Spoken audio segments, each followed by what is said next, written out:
How's it going, everyone? Data here, and welcome back to the New York Islanders franchise mode here at NHL 25. Episode number 2, moving into the second half of year number 1, 2024-25 for our first season here on Long Island. In the last one, the Islanders were most certainly still on island time as we started the season 18-17-6. Not a great record to be just one game above 500. But on top of that, our leading goal and point scorer, Kyle Palmieri, is on pace for a 30-goal, 58-point season to lead our team. Now, a 30-goal season from Kyle Palmieri would be outstanding, but to be our team leader in points with a 58-point season, when we have guys like Matty Barzal, 89 overall, on pace for 52 points, Bo Horvat, a 65, 70-point guy on pace for 50 points, it just doesn't make any sense. Goaltending has been super inconsistent as well. Sorokin has been better-ish in the last 10 games or so, but both he and Varlamov around a 900 save percentage at like 3+ goals against average. It's just not clicking. And the team itself, aside from just the top guys,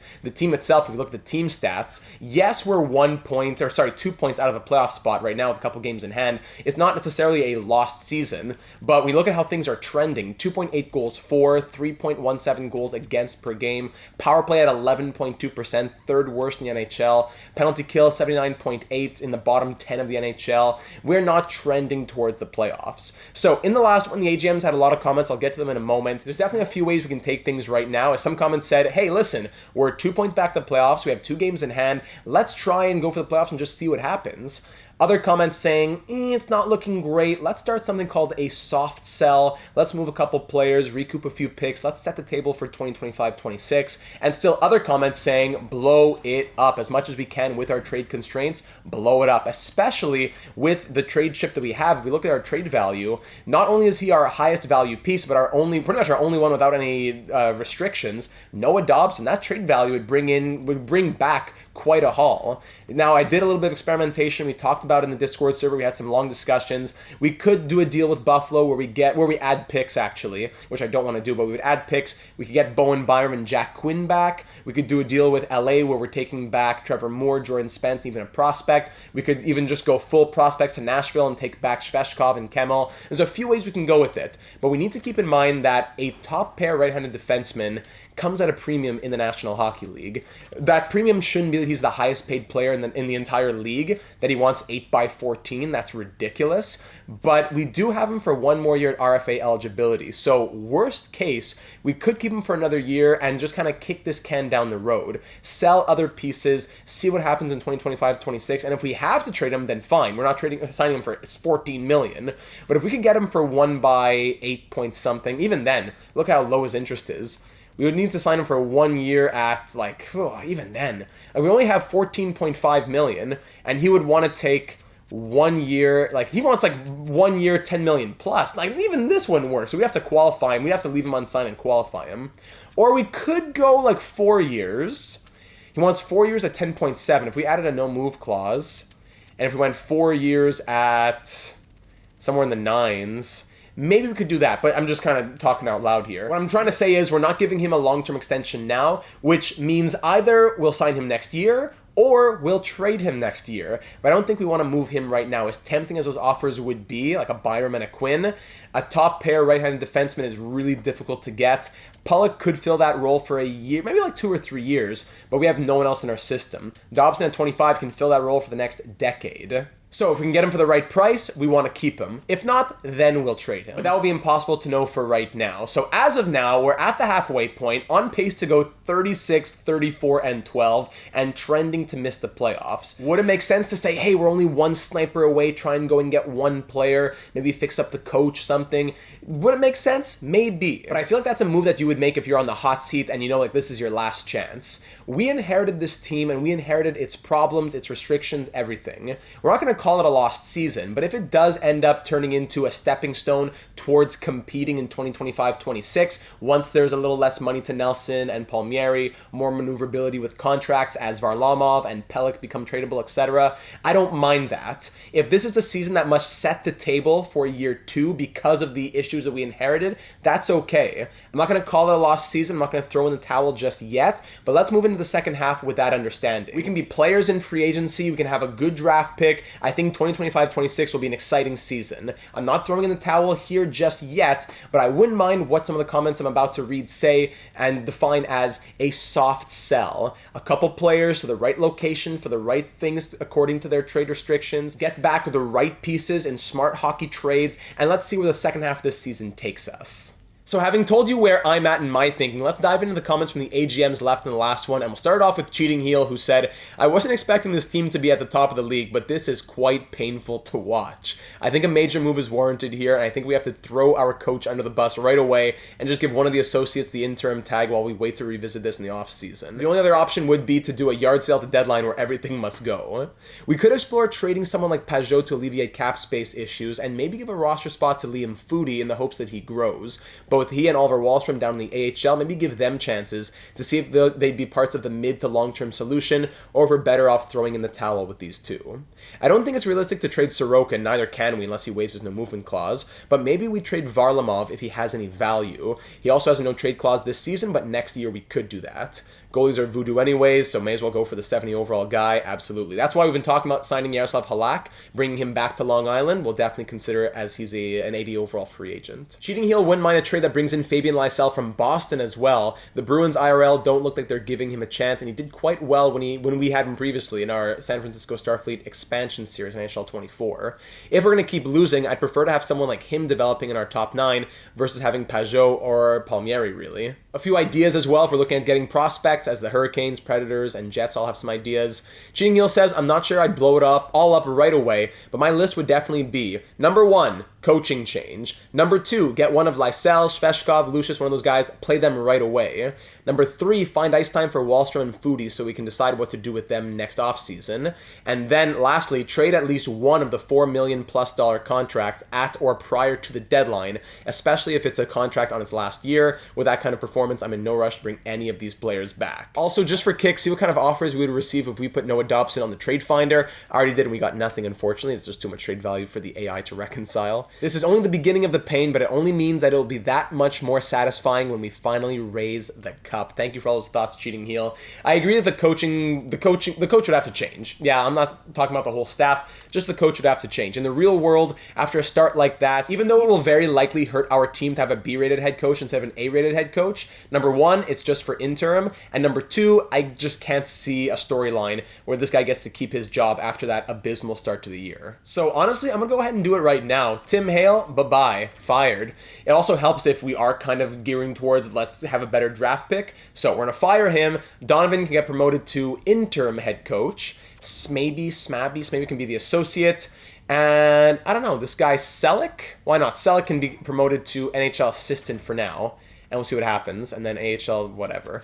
We'll keep the AHL head coach Playfair. Johnny Playfair can go there. And then in the higher staff free agency, whatever you want to call it, there's only B-rated guys here available anyways, so it doesn't really change my life. We're going to fire him. We'll get a new coach in the offseason. We'll keep Donovan for now, even though it probably doesn't help us and actually actively hurts us. I'd still rather have him for the storyline, and fine, hurt us. Give us the better draft pick, fine. So, Tim Hale, bye-bye. We'll consider some of Cheating Heel's other trade targets in just a moment, because another trade target, as mentioned in this comment from Stormcloud Films, says, I'd be kind of interested in looking at Jackson Lacombe. The Ducks have an absolute logjam for left-shooting D, and it wouldn't be bad to get a more offensive D on the younger side to try out. I believe he can even play both sides, yes he can.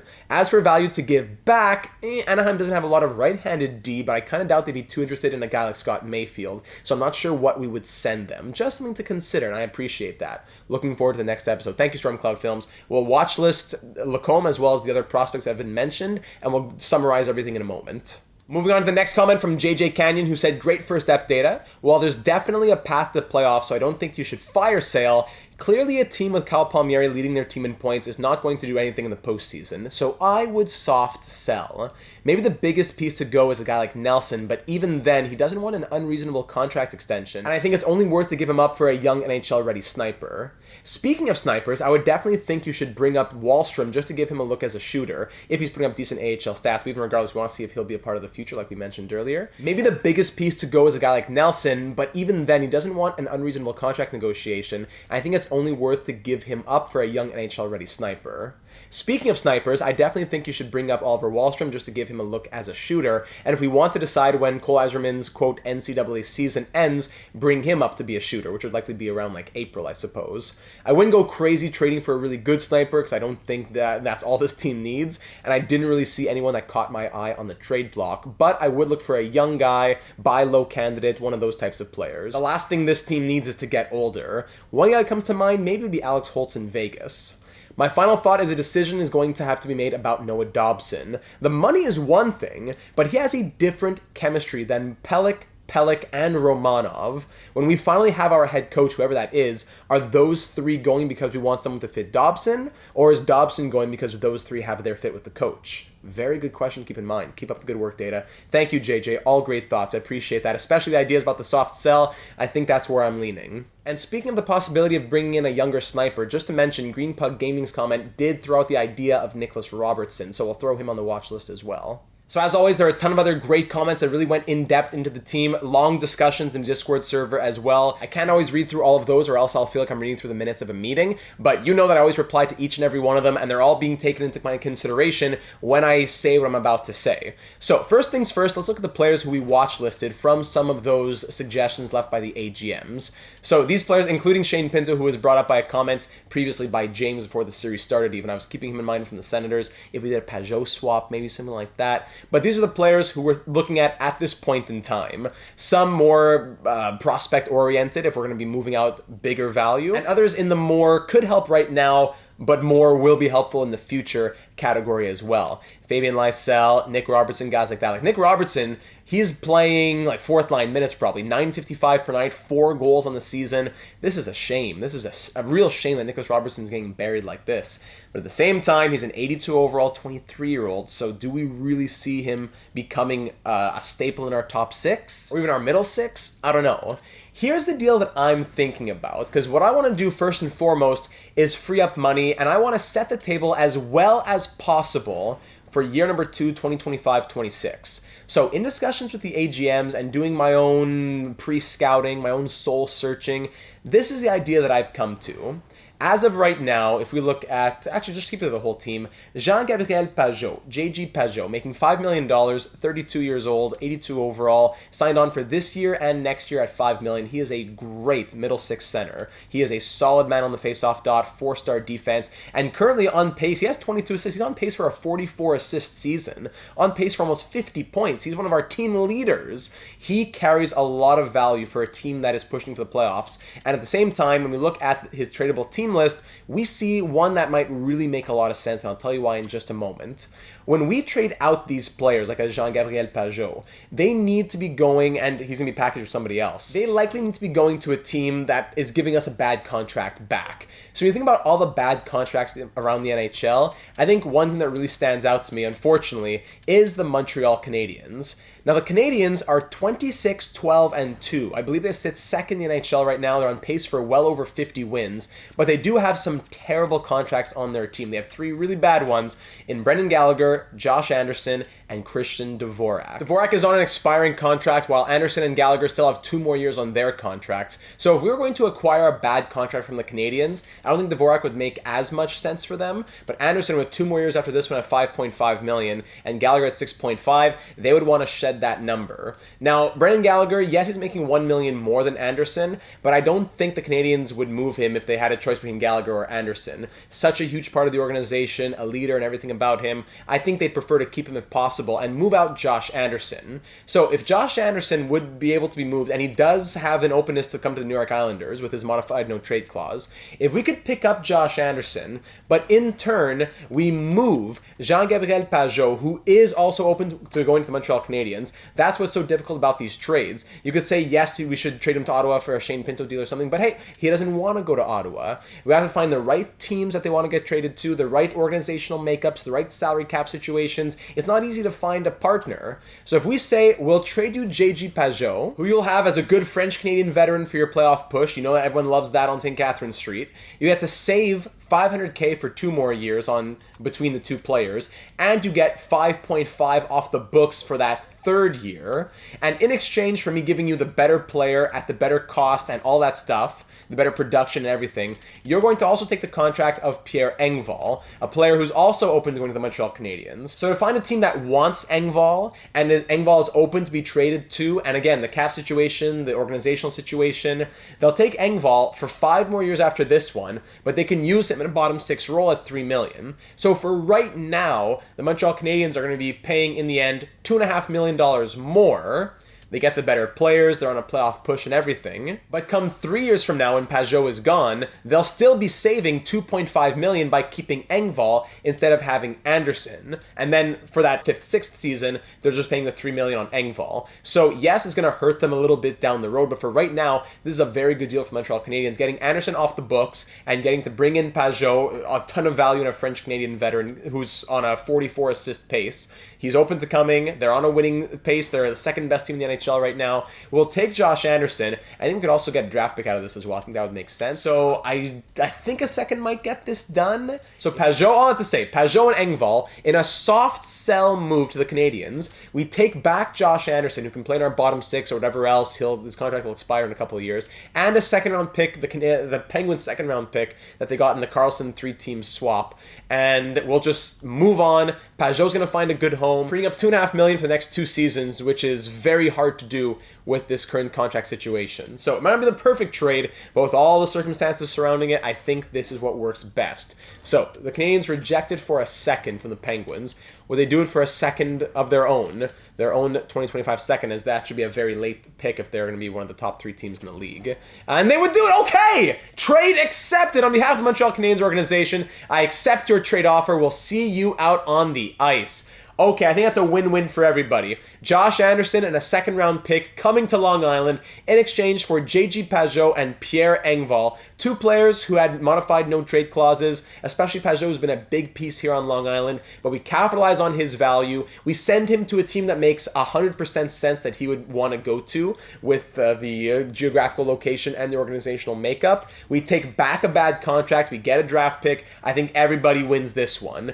Great news. So let me fix up the roster now with that move being made. Actually, you know what? I'm going to go best lines. I'm going to just go best lines. So we got to overhaul the power play anyways. So I'm going to go best lines, and I'll just fix it when I'm done all my trades that I want to do. Let's go back to the trade screen now.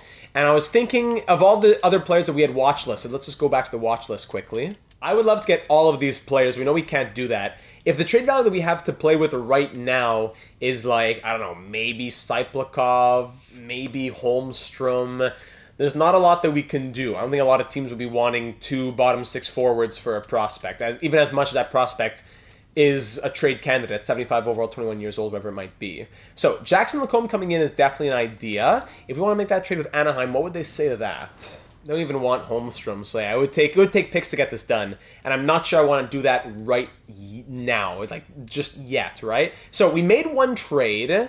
Let's get towards the deadline. I think we'll sell off a little bit more. I could see us trading Holmstrom, trading Saiplikov. Let's start going towards the deadline, and we'll make more decisions later. We don't have to do everything here at the halfway point. We still have another 20 games or so to try and figure things out. So there's a little bit of a soft sell. 2 of our players gone in Engvall and Pajot. We bring in Josh Anderson. We'll call up Wallstrom or Foodie or something, and we'll go from there. The last thing we might do is maybe send a contract offer to Noah Dobson.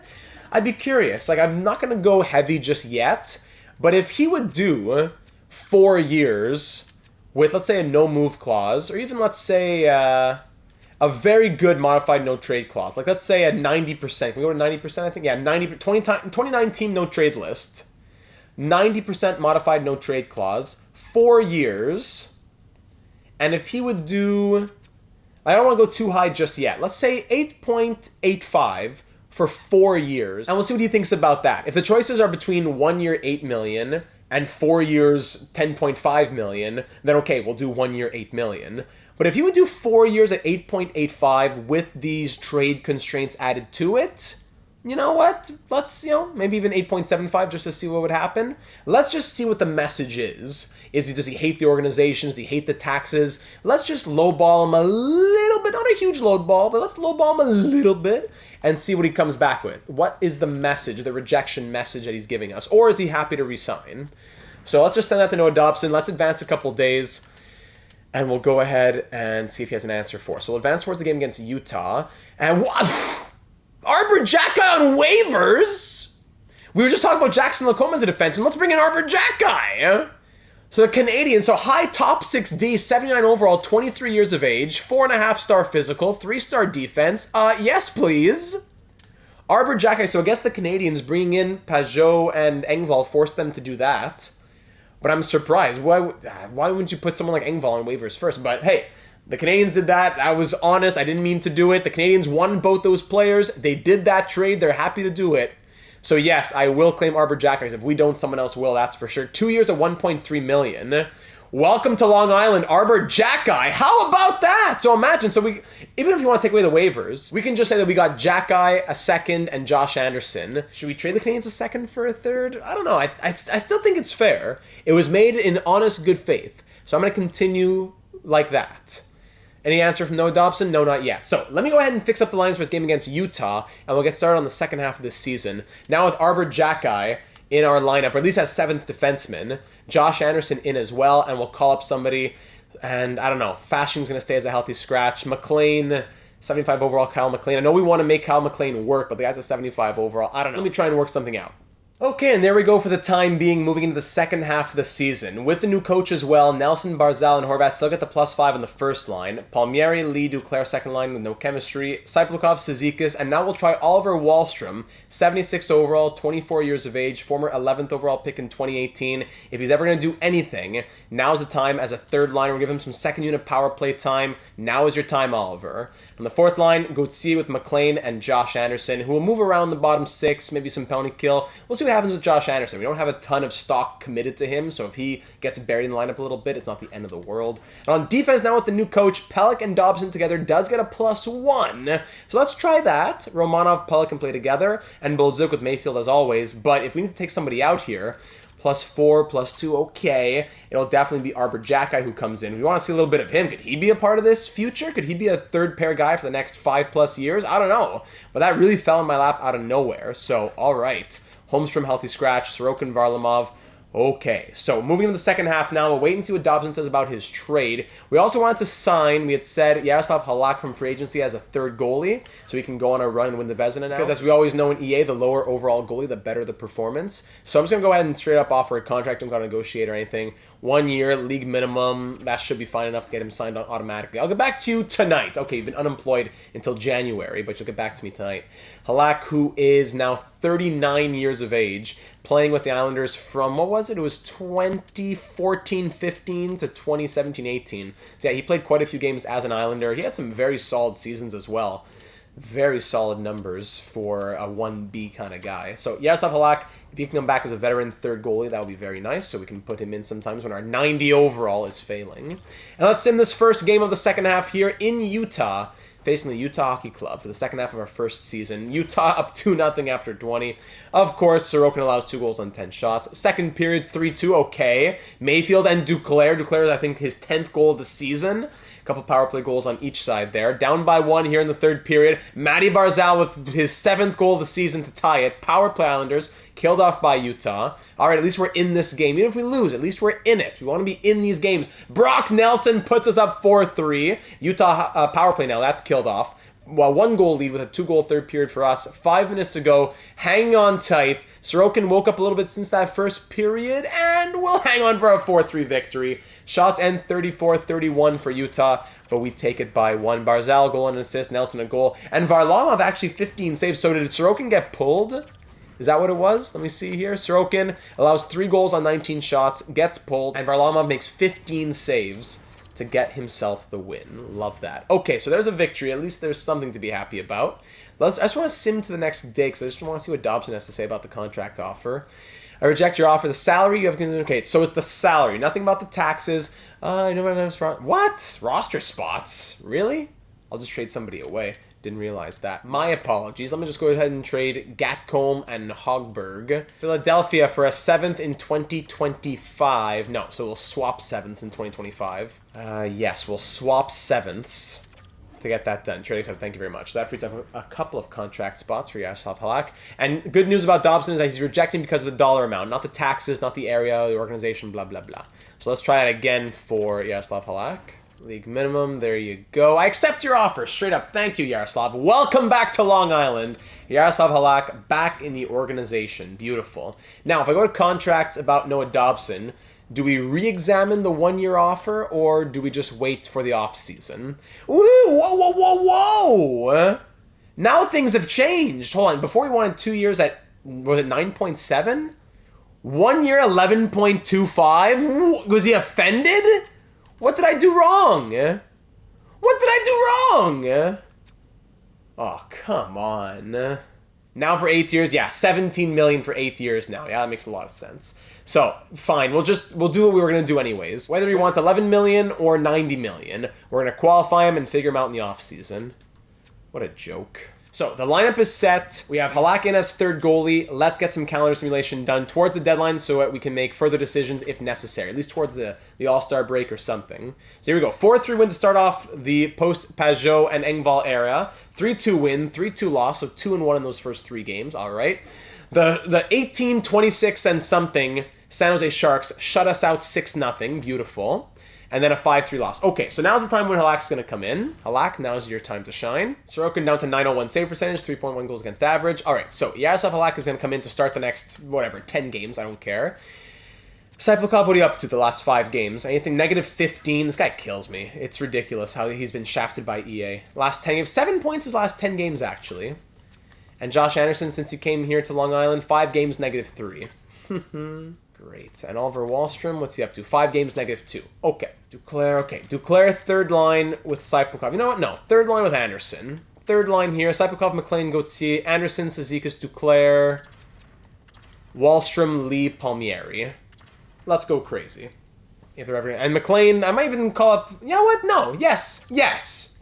I'm sending down McLean for Foodie. Because in the real world, McLean's going to be that fourth line center. In this universe, he's a 75 overall... who has what percentage on the faceoff dots? His faceoff percentage is 40.68. All right, the Kyle McLean experiment is over. McLean down and Foodie up. By the way, I did send down Fashion through waivers. He didn't get claimed, no problem, and neither does Kyle McLean. Okay, great. So McLean is gone. Foodie comes up for fourth line center, and Wahlstrom is going to play second line. Fantastic. Foodie there. AHL best lines. Actually, not best lines, because I kind of fixed them up a little bit. Tice Thompson comes in. Great. But why? You say replace the player. And then you go to the line and nothing's wrong. Nothing's wrong with it when you go to it. What a joke. Okay, Halak is in. Let's sim a couple weeks and see what happens. Philly, then Carolina. A little back-to-back form there. I don't care if it's back-to-back. Philadelphia Flyers, we lose 2-1. We lost 2 goals. Back-to-back 2-1 losses with Halak, so it's the offense that's not helping us. 3-2 overtime loss, 5-2 win. All right, at least there's that. On the road, Tampa, then Florida. 4-3 loss, 4-3 loss, 2-1 shootout loss. Yeah, season's over, guys. The season is over. Halak, 918 save percentage. Way better than these bums at 85 plus overall. Yeah, so let's keep thinking about selling that. I know it's not the deadline yet, but 1-7-2 in our last 10 games. The soft sell continues. Let's go back to player search. And I want to get one of those younger players we can put in our lineup right now and give ice time to. So I'm thinking the Fabian Lysells of the world. I'm thinking, I don't know, should Sveshkov already be in the NHL? I don't know. Fabian Lysell probably stands out the most. Lucius, I think, would have more trade value. Lysell's 22, and the real world is not being given a chance. I think Lysell stands out, but Nick Robertson at the same time is getting buried with 950 of ice time per night. But he does hold higher trade value. 1 year older, 4 overall higher. I'm going to try Robertson first, but Lysell's also in the trade block, so it's going to be easier to acquire him. So I'll try Robertson first, but I think Lysell's probably the guy. So they currently have a winning record, but they're using him on their fourth line. So how about I give you a real fourth liner instead of you putting a good player on your fourth line? Like here's a Holmstrom. Here's Saiplikov as well. Saiplikov and Holmstrom, okay. And then I'll throw in a pick. Could that work out? Nothing crazy. 5th round pick. Holmstrom, Saiplikov, and a 5th. For a player you're burying on your fourth line who has the potential to spread his wings and fly, but you got a legit fourth liner. You got Saiplikov, who in theory could be a project you turn around with his top 6 potential, and you get a 5th round pick. Toronto, trade rejected. I would go to a 4th round pick, not higher than that, because I don't want to cheese the game too much, nor do I want to give too much value on my end. No. Okay, so we tried. Thank you, Nick Robertson. Now we move over to the Boston Bruins, they're a winning team, and they don't want to use Lysell in their lineup right now, so we'll allow him an opportunity to thrive. before he, whatever, walks in free agency or whatever it might be. At the end of his contract, he's not getting any opportunities. So Holmstrom for Lysell. That keeps them under the salary cap, but then the trade value is definitely not there. You don't want Cyplikov, maybe Fashing. Do you want Fashing? Okay, it's still, the salary cap's not too much. 2 pieces that you want in exchange for a piece that you want to give up. And I'll throw a 6th round pick to it. Could that work out? What do we think here, Boston? Okay, let's increase it a little bit more. Could I give you a 5th? Actually, you know what? I'm planning on being a bad team this year and a good team next year. So I'd be more willing to give you a 5th round pick in 2026. What do you say to this, Boston? Still no. Can we bump it to a 4th in 2026? A 4th in 2026? Still no. So final offer, I'll bump it to a 3rd, but it's going to be in 2027. I don't want to go too far off, but you do see trades like that in the real world. So Holmstrom, Fashing, and a 3rd round pick in 2027 for Fabian Lysell, who's a 78 overall, 22-year-old, medium top 6 potential. Put him in our lineup right now. And can I take back a 7th? What do you say to this, Boston? Trade rejected. Just Lysell straight up. Trade accepted. All right, Fabian Lysell, welcome to Long Island. Holmstrom and Fashing are out. 2 pieces that we weren't going to be using that weren't working out anyways. We get them out of our hair, and now Fabian Lysell can join our lineup, and maybe he becomes something. I don't know, but I like being able to give him the ice time as opposed to somebody else. So let's fix up the lineup one more time as we continue to move towards the deadline. And we'll put Lysell 3rd line for the time being. He fits the middle 6 all right. So 1st round pick back in 2021. Fabian Lysell, big acquisition there. Potentially, I would hope so. 32 points in 43 games in the AHL. Making his NHL debut now at the age of 22 with the Islanders. The Bruins weren't giving him a chance. So we'll go Lysell, Cizikas, Duclair. 4th line, Cyplikov, Foudy, Anderson. And let's just keep on keeping on. So there you go. We trade away a pick in a few years, but hopefully Lysell will be worth it. We did get growth out of him in our expansion series in NHL 24. So hopefully it can be something similar in NHL 25. 2 more games till the All-Star break. So let's see. Winnipeg and then Minnesota. And then Boston's putting Parker Witherspoon. Why is everyone putting players on waivers after trades? So I don't need Parker Witherspoon. 2 games on the road, Winnipeg and then Minnesota. The Jets, a very good team. We beat them 5-4 in overtime and then beat the Wild 3-2 in overtime. Sorry, no, in regulation. So 5-4 win. Lee's healthy, good. So 5-4 win and 3-2 win. We're 23, 24, and 8. Here comes the big winning streak as soon as we want to start losing. All-Star break complete. Also, I need to update the scouting. I think I just remembered, so I'll just quickly exit to do that. Okay, scouts are sent out, and we have, what, like 6 games left at the trade deadline? Here we go. Hosting the Dallas Stars, we're at 34, 19, and 3. Let's see a nice 6-0 shutout. No, we lose 4-3, as we should. Let's start losing some games now. All right, let's start losing some games. If that's how it's going to be, let's start losing. 4-1 loss. Bruins 5-1 win. All right.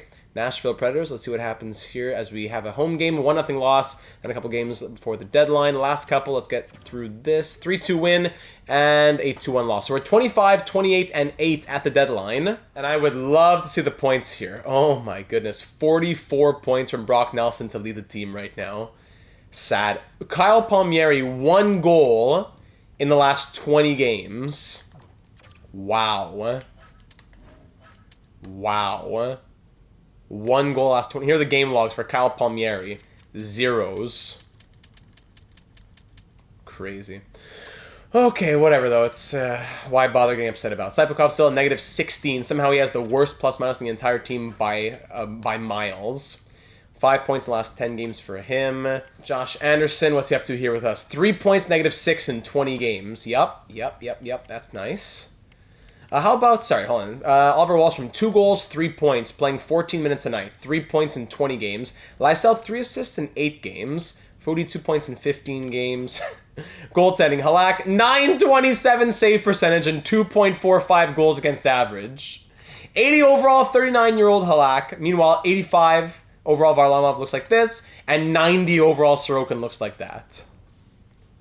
What a joke. Let's just get to the end of the season. I don't think there's really anything else that we can do.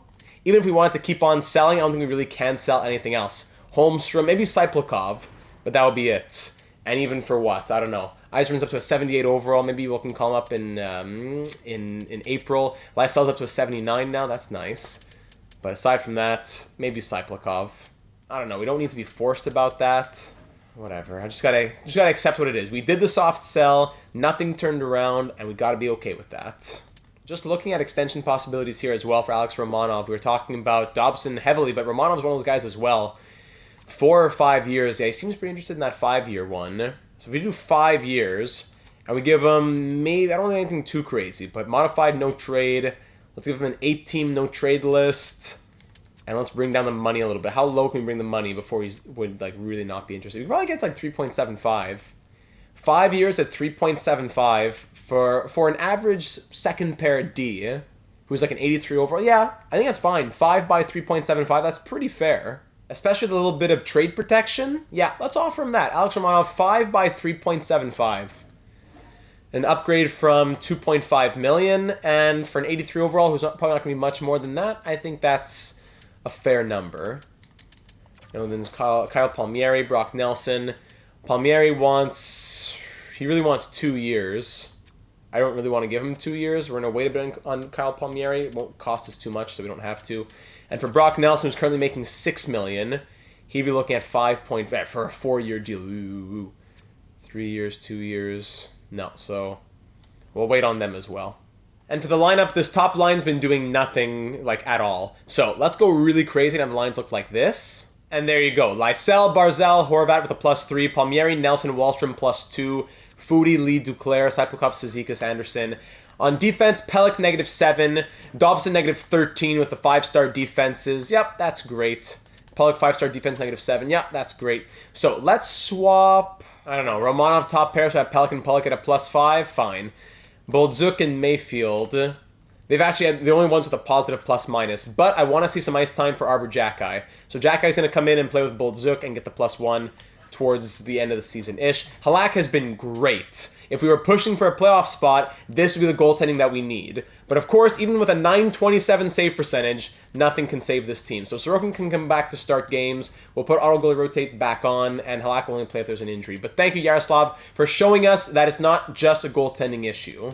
Okay, let's sim through the deadline now. Let's just advance the day. Let's get through it. No more trades to make on our end. Let's just call it. Keep turning current trade block. Continue simming. Let's just call it a deadline. Christian Kyrou to Toronto. Eric Johnson to Edmonton. Sam O'Reilly and Robbie Yarventi to Philadelphia. Kuzmenko, Mantha, and Barry to Winnipeg for a first and a prospect. Taylor Hall and Ryan Donato to New York for Trouba and a goalie prospect, it looks like. Korpisalo, a second, and Lucas Johansson for Trevor Moore and Marcus Bjork. Bunting to Utah. Marcus Pettersson to Edmonton. Pittsburgh getting a first, a second, a third, and some other pieces. And then Pittsburgh even trades a second and TVR for a third, Lars Eller, and a fifth. All right. Vetrano and some picks to Vancouver for a first and Josh Bloom. Jonathan Lekarmaki and the other Elias Pettersson to Pittsburgh for Grizzly Beauvillier and a seventh. Pittsburgh, big selling, and Winnipeg, big buying. Yarncrow coming in. Chaz Lucius to Toronto. Braden Yeager to San Jose. Wow, JT Comfort to Winnipeg as well. So yeah, Winnipeg, Pittsburgh, big players. Winnipeg were big buyers. Let's just sim through the rest of this calendar, ladies and gentlemen. Let's just call it. Not much else to say in a season like this, so let's just sim through it. In San Jose, then in Anaheim. Romanov accepts the offer enthusiastically. So 5-year extension for Alex Romanov, that's great. But still going to have to figure out what happens with Noah Dobson this offseason. 4-1 win, 3-1 loss. Boldzuk upper body injury, so that will bring Mayfield back into the lineup. 3-2 win against the LA Kings. Here comes the win streak. Here we go. Edmonton Oilers, hosting them. We beat them 6-4. Here comes all the offense. 5-2 loss against the Panthers. Boldzuk back to full health. Okay, continuing on. 4-3 shootout win against the Penguins. We should have gone to see the Canadiens. We shut them out 4-0. What?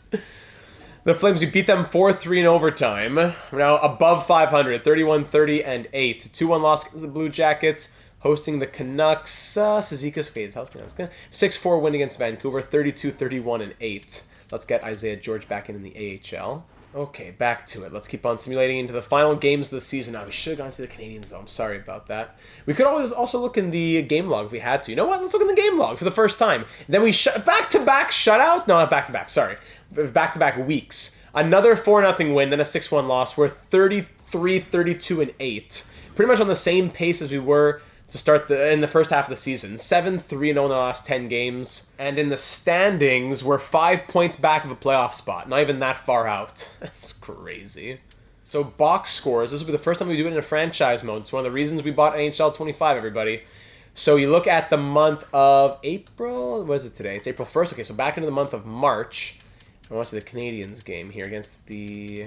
Yeah, can we just sort by... No, only by league. So at least we can sort by our division.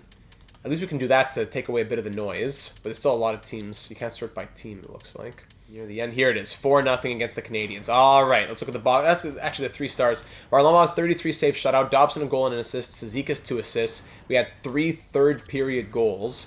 Josh Anderson, did he do anything? He got an assist and was a +1. There you go. And for the Montreal Canadiens, Pajot, no points, -1 for Pajot. Engvall, no points, -1 as well. So Pajot and Engvall, both -1 in that 4-0 victory for us. All right, there's the use of the box scores. Now let's just get to the end of the season. Let's just call it. Tampa Bay Lightning hosting them. 4-1 loss. Yeah, come on, we don't want to make the playoffs now. Do we? Minnesota Wild hosting the... Oh, so slow. 4-2 loss. It is so slow. Even compared to NHL 24, it's so slow. Now, we thought it couldn't get any slower. 3-1 win, 4-0 loss. The 43 whatever New York Rangers, we beat them 6-4. The Flyers in Philadelphia, we lose 5-4. 6-2 loss. Good. Stay below 500 now. Capitals 5-3 win. So 36, 37, and 8. We're not going to make the playoffs. Last game of the season here on the road against the Blue Jackets. Can we please finish below 500? For the best possible draft pick, or do we have to just magically finish 500? First period, 1-1, Corrali and Food against his old team, that's true. Second period, 2-1, Kyle Palmieri, and here comes a big juicy dub to end the season, 500. There we go. Hold on, Kent Johnson, who's a potential trade target, I would think, for us. Fabian Lysell, though, gives us the lead. At least it's Fabian Lysell scoring. 3-2 Islanders here in the final game of year 1 here on Long Island. Trust me, I promise you, Year 2 will be a whole different story. 3 minutes left, a couple minutes, and of course, oh, thank goodness. Could we at least get an overtime loss? No, shootout. Yes, shootout loss. So only 1 point. Let's see, is that 1 point going to be a big difference in the standings? As we lose 4-3 to officially end year number 1 with a record of 36, 37, and 9, finishing second to last, above the New Jersey Devils in the Pacific Division. Every team played 82 games. Lovely. Let's check out Stats Central. How low did we finish? Hope it was low enough. The Canadiens actually kind of fell off a little. Yeah, they were second in the league. They finished 10th in the league. Still a good season. But yeah, we could have made the playoffs if we had 87 points. So we would have needed over 40 wins for sure. We finished 25th in the NHL. All right, 25th. So 1, 2, 3, 4, 5, 6, 7, 8th from the bottom. The Sharks, the Kraken, the Kings all at the bottom makes sense, but the Devils are a surprise. 8th last in the NHL. So that extra point didn't help us. If we had gone 36, 38, and 8, we still would have finished 25th. Yeah, but actually that extra point would have given us 24th place. So yes, good. 25th place, averaging 2.79 goals for per game and 3.10 goals against. It improved a little bit from the halfway point. The power play also improved a little bit to 14.4%. Still one of the worst in the league, but better than 11 point whatever it was. 11.4, I think. And penalty kill also improved to 80.8%. So the special teams improved for the power play and the penalty kill. For the points, Brock Nelson, our leading point scorer, was on pace for 58. Nelson ends with 67, so at least there's that. Matty Barzal, a 61-point season as a -14. Shameful. Bo Horvat, 58-point season as a -9. Sad. Kyle Palmieri, 26 goals and 56 points. He picked up the pace. Yeah, he really picked up the pace at the end, actually. In split stats, 5 goals, 7 points in his last 10 games. We can see that. That's crazy. All right, good on you, Kyle. Duclair, 46 points, -5. Noah Dobson, 44 points, -11. And this guy wants 8 years at 17+ million.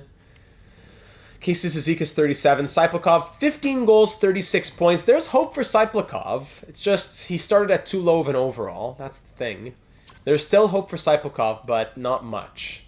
Anders Lee, only 33 points. Eesh. Romanov, 29. Josh Anderson ends with 21 points. So he scored 9 points and was a -2 with 1 goal in 41 games. Wow. Ice time was 9 minutes per night, but wow. Adam Pelech, 18 points, -11 for the 88 overall with 5-star defense, gold zone abilities, superstar abilities. Joke. Ryan Pulock, exact same thing, 18 points, -11. Wahlstrom scored 14 points in 41 games. So Oliver Wahlstrom, playing about 15 minutes per night, was on a 28-point pace, 10-goal pace. I don't think that's enough to cut it. Julien Gauthier, 13 points in 41 games.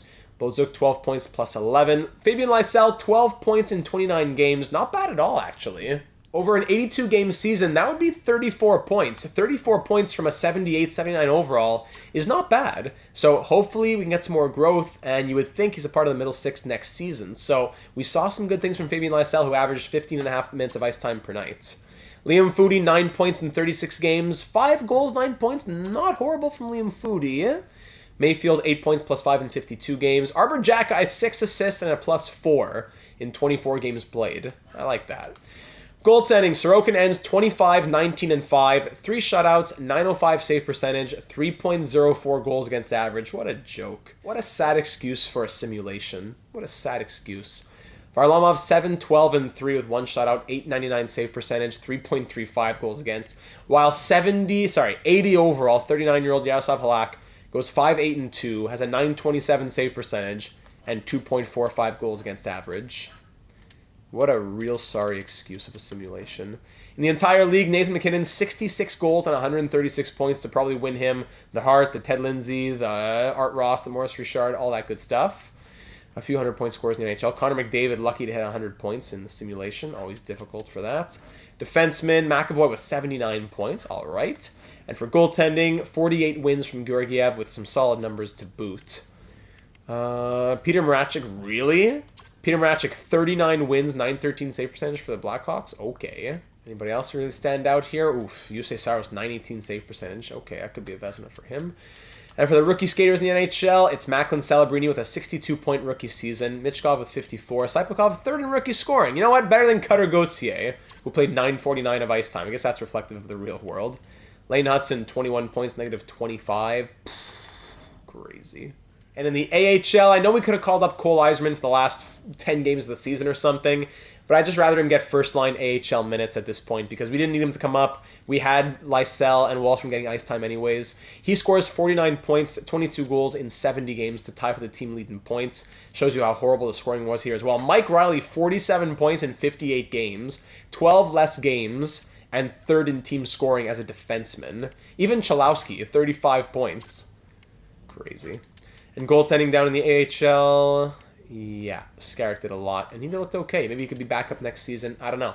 All right, so what we'll do now to end off year number 1, not end off the episode yet because there's a lot of planning left to be done. To end off year 1, we'll sim through the playoffs. We'll sim through everything that gets us up into the draft, look at who grew, progress reports, then start thinking about what's our draft plan, what's our contract plan, what's our coaching plan. That's going to be for all of you to think about down in the comments. But first, let's situate ourselves. Let's get home. Let's work hard. Let's rest. Let's reflect on the year that was. And let's feel a little bit of embarrassment. And let that light a fire within us so that can carry over to next season, a year in which we'll truly be having expectations for ourselves. So I'll sim through the postseason, and we'll see when we have a Stanley Cup champion. And your 2025 Stanley Cup champions are the Colorado Avalanche. Not too much of a surprise when you saw the numbers there from Nathan MacKinnon as the Avs win another cup for themselves there. Let's get here. Oh, I forgot about the draft lottery. That's true. So we don't move up or down. At least there's that. Imagine that would have been a crazy jump for us. But Seattle drops from... Actually, they jump from 2 to 1. Utah jumps from 6 to 2. San Jose drops from 1 to 3. But yes, we stay at 8. And 7, 8, 9, none of those teams won any lotteries. So that's okay. That last game against Columbus didn't have any major repercussions. But we do pick 8th in what should be an exciting 2025 draft. So we'll get towards... the draft itself. Retired players now. Anybody? Not usually anybody in year 1. Corey Perry and Nick Bonino, the only players who are on actual NHL rosters.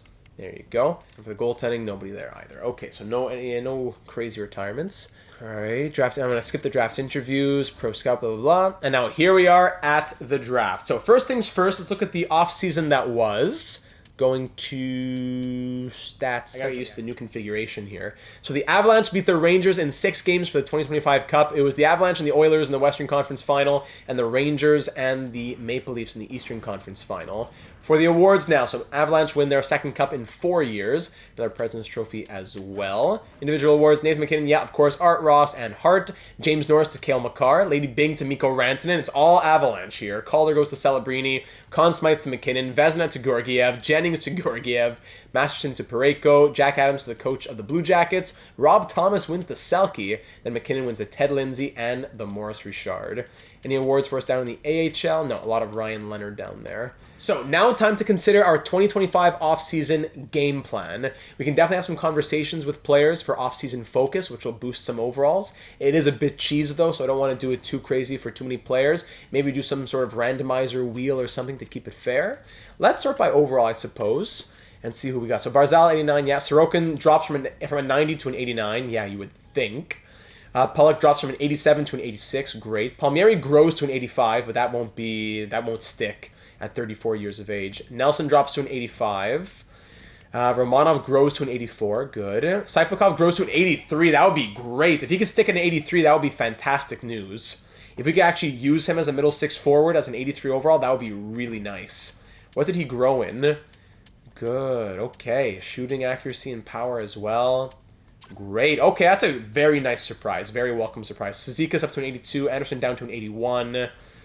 Lysel's at a 79. Yeah, I'm sure he'll grow some more as well. Bodzuk 78. And Cole Eiserman should be ready for the NHL as a 78. Foodie 77. And then in the system, any other major growth for us? Nurmi, Odelia's up to a 71. Isaiah George to a 69. Goodbog, Dennis Goodbog. Can't wait to see him. Wallstrom's up to a 77. A little bit of the growth for Oliver Wallstrom, but is that enough to put him in the NHL? Eesh, I don't know. Pulkkinen to a 67. All right, so there's the growth. Kyle McLean still at 75. Yeah. There's the growth. Halak now 40 years of age as well. That is the growth situation. Now looking at our contract situation, $8.42 million in extension dollars at the moment. Looking at the forwards, if we were to say that everyone came back as of now, that's 1, 2, 3, 4, 5, 6, 7, 8, 9, 10, 11, 12, with Lysell, Eiserman, and Gauthier in the mix. Now, on top of those 12, we also have Liam Foudy, a question mark on him. In the system, Oliver Wallstrom, a question mark on him. And I wouldn't say really anybody else. McLean, I don't know if the experiment's going to work out on him. I would say the forwards could be run back, but they don't have to be. Anders Lee, do we keep him for the last year of his contract? I would think we do. I would be open to asking Duclair to waive his no-trade clause.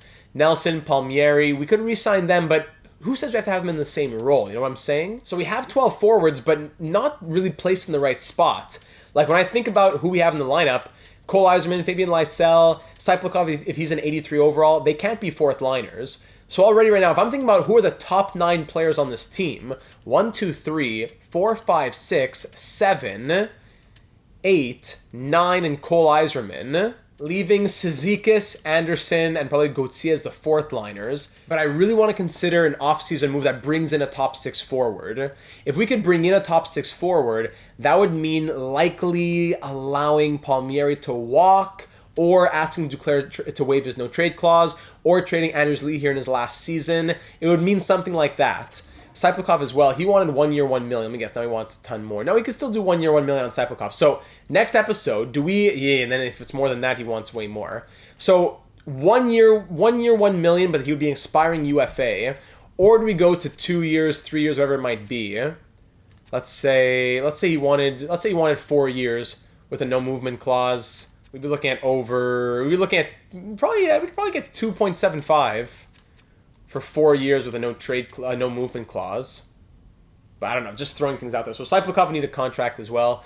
Now, what do these guys want to come back here? So Brock Nelson, we'll be looking at 4 years at $5.45 million. I don't want to do 4 years on Brock Nelson. If we were to do 2 years on Brock Nelson with a 62% no trade clause. Even then, we'd have to be going into the close to what he's making right now at $6 million. I don't know. We're gonna have $19.6 million in extension dollars, so we'll have some money. But I don't know. I gotta hear from the AGMs. Kyle Palmieri, so 2 years at 2.725. If we bring that down. Can we do 2 years, $2 million with some trade clauses here? Something like this? 16 team no trade, 2 years, $2 million for Cal Palmieri? Maybe. Just throwing out ideas, seeing what sticks. For Cole Eiserman, we'll treat it as if it's his entry-level contract. So we'll give him a 3-year deal at like $1 million. We'll bring him down as an RFA. So we'll treat that as it's an entry-level contract. But then Gauthier would need a contract, Foudy needs a contract. Yeah, definitely some questions for the forwards, and who would fill those forward spots? We'll look at pending free agents in just a second. On defense, again, the names are there in theory. 1, 2, 3, 4, 5, 6 with Boldzuk and Jackeye there as 7. But do we want to run it back with that same core that had some abysmal plus minuses? Noah Dobson today at the draft wants 2 years 11.1, 8 years at 18 million. Yeah, just a sick joke. So we're gonna give him the 1 year. We're gonna qualify him. We'll take care of him. We'll get him for 1 year, 8 million or something. He'll stay. But I'm not liking what those numbers look like. Meanwhile, Adam Pelech, after this season, so starting July 1st, his no-trade clause becomes a 16-team no-trade clause. So Adam Pelech, I could see him leaving. The guy's a 5-star defenseman cone. It doesn't make sense. So Ryan Pulock on the right side for the second pair. So Dobson and Pulock on the right side. Romanov second pair on the left. But do we get a different first pair left? I don't know. We could roll the same top 4 of Dobson, Pulock, and Romanov. But on the third pair, what happens with Mayfield, Jackeye, and Boldzuk? Boldzuk would be looking for a kind of contract here. 1 year at $2 million.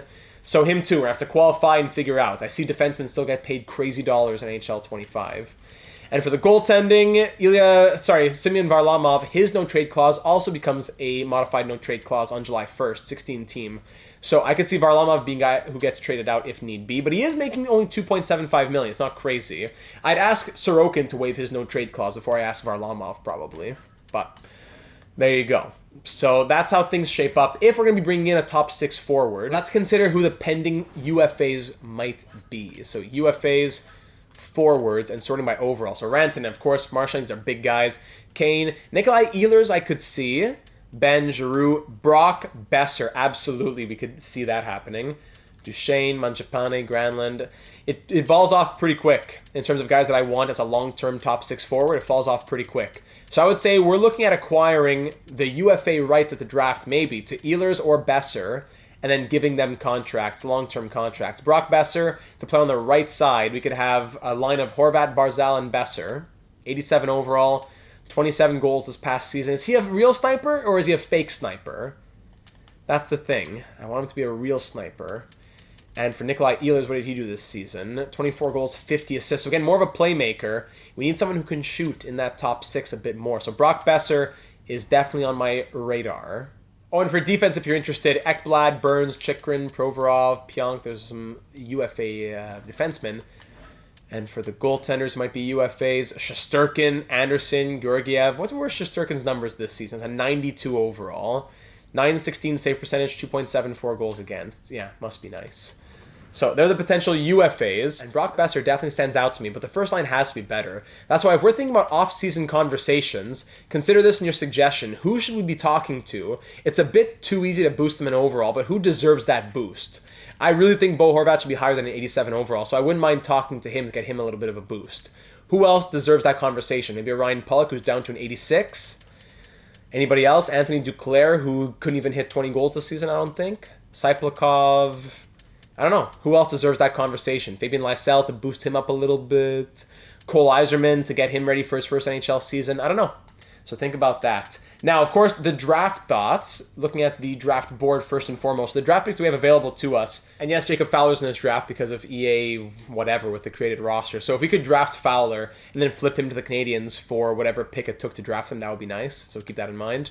But we have the first round pick at 8th overall. That's going to be great news. In the second round, we have our own second and then the Canadiens' second as well. So that's going to be a later second round pick. Then our own 3rd, 4th, 5th, 6th. And Philadelphia's 7th. So we only dropped down 2 spots in the Flyers trade to be able to sign Yaroslav Halak. It was worth it for the experiment. So looking at the draft class now here, let's get excited. At the 8th overall pick, oh, that's true. So Allsvenskan players didn't get scouted, and rest of world players didn't get scouted, and iced players didn't get scouted. That's too bad. So we didn't learn everything we could about everybody. William Moore, I do believe, is medium elite, so it's not a huge deal. So if we wanted to trade up, James Haggins, of course, the big one, 1st overall, Long Island native with high elite potential. Sadly, we don't know a lot about 3 of the top 7 because they were in areas that we weren't scouting. But we do know Amir Melnyk, NHL-ready center playmaker, is here going at 4, and Ivan Ryabkin, a real-world player who was created, NHL-ready as well. I believe he is medium elite center playmaker as well. So 2 center playmakers at 4 and 5. Defensive defenseman at 2. Call Chandler Pete. NHL ready, similar to Zdeno Chara. 6'5" defensive defenseman. Frondel, Moore. I'm not going to even try to pronounce this player, but I know he's a real-world player as well. At 8, it becomes Sacha Boumedienne, who's a high top 4 offensive defenseman, 1 year away. That's interesting, as an offensive defenseman on that left side. There's also Charlie Trethway, 6'1", 17-year-old, high top 4D as well, also a guy who's 1 year away. So 2 high top 4Ds at 8 and 9. Another one, actually a third, Logan Hensler, 2 years away for 280. So 3 high top 4D. Or do we trade down a little bit? Yeah, I think we definitely do. Robert Fast, who's a medium elite offensive defenseman, NHL ready for the left side. That wouldn't be bad. Porter Martone, NHL ready, medium elite. Roger McQueen, 1 year away, medium elite. Michael Misa, 1 year away, medium elite. Sergei Lazarev, 1 year away, medium top 4D. Amico, medium top 4D, medium top 6-4. So then the medium top 6s come out. We're certainly getting a medium elite player, but who do we go after? I know some people might suggest let's try and get 2 of them. I'm not sure if the trade value is going to be there, but let's imagine we only get 1. Misa, McQueen, Martone, Fost, that's very valuable. A medium elite offensive defenseman in franchise mode, very valuable, especially for the left side. Could be the future partner for Noah Dobson, especially with him as a two-way D. He's not offensive. I don't think we trade up. If anything, we trade down, or we just use our pick at 8 to reach a little bit for one of these guys. In a perfect world, we would get 2 of them, but I don't think we have the trade value to do that. I also don't think that NHL 25 lets you look at your trade block anymore in the offseason, so why would I be allowed to look at my player's trade value? Yeah, I should be banned from doing that during the offseason, so we can't even see if we would have the value. But again, I don't think even if we took Cyplakov with some boosted overall or whatever it might be, with a second, it would be pretty tough. So let's imagine we only have 1. If we have 2, let's consider who that might be, but really let's imagine it's 1. So after that first pick, when we pick later in the second round, would we trade up a little bit to try to get anybody here in the first? A lot of medium top 6s. There is a medium elite here in Matthew Schaefer, real-world prospect, 17 years of age. NHL ready, really? Matthew Schaefer, NHL ready at 17? So, a left-handed defenseman as well. Okay, that's interesting. Medium top 6 is also around. There's a ton of good players, tons of good players. Gabriel Daigle, I feel like every franchise mode has him, so I'd say we'd probably pass on Daigle as much as that would be difficult. And then, yeah, in the second round would be someone around this area. Lakovic, who's a medium top 6, 3 years away.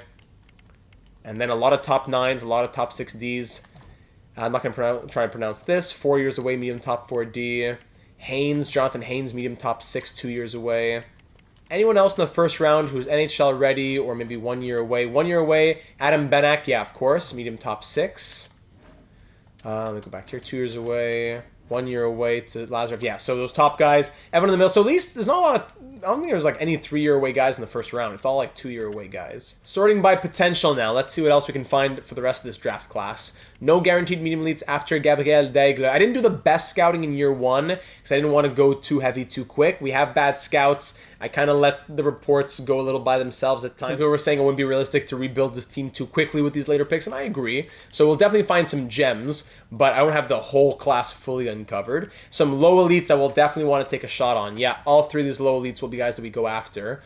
But we should, why is it going to my watch list? I said pin. But we should take some shots on guys who aren't guarantees and cross our fingers. And if they work, they work. If they don't, they don't. But we shouldn't only go for the guaranteed potential guys. The 3-bar medium elites, the 3-bar low elites, whatever it might be, those are interesting as well. This guy's a guaranteed medium top 6 at 129. Low top 6s, yeah, we'll look at taking these guys. But I wouldn't mind throwing a few darts and seeing what sticks, just for the sake of realism a little bit. Some low top 4s. We're not going to take everyone who we pin, but just putting a few pins out there just in case. Who's the starter? Medium starter at 166. Yeah, we could take that at 166. Medium starter is not medium elite, but at that point in the draft, it's not a big deal. So there's the draft class. If you have any questions on it, let me know, especially in the Discord server. I can get you a picture. Let me know. I'll give you some more information on that if you have questions on any prospects in particular.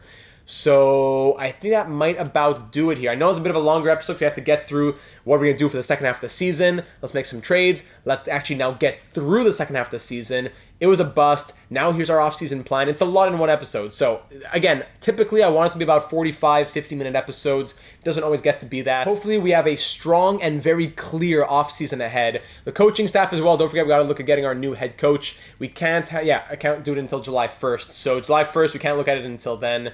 Donovan, do we like him? Should he stay? Probably not.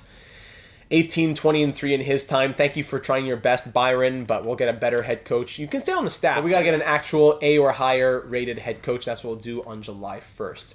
So ladies and gentlemen, lots to think about heading into the next one. 2025-26 will be a season in which we are definitely pushing for the playoffs, but also I would say pushing to compete. We want a strong top 6. We want to figure out these contract situations. Ideally, I'd like to bring in a top 6 forward. Maybe we get some players in the draft. So a lot to think about.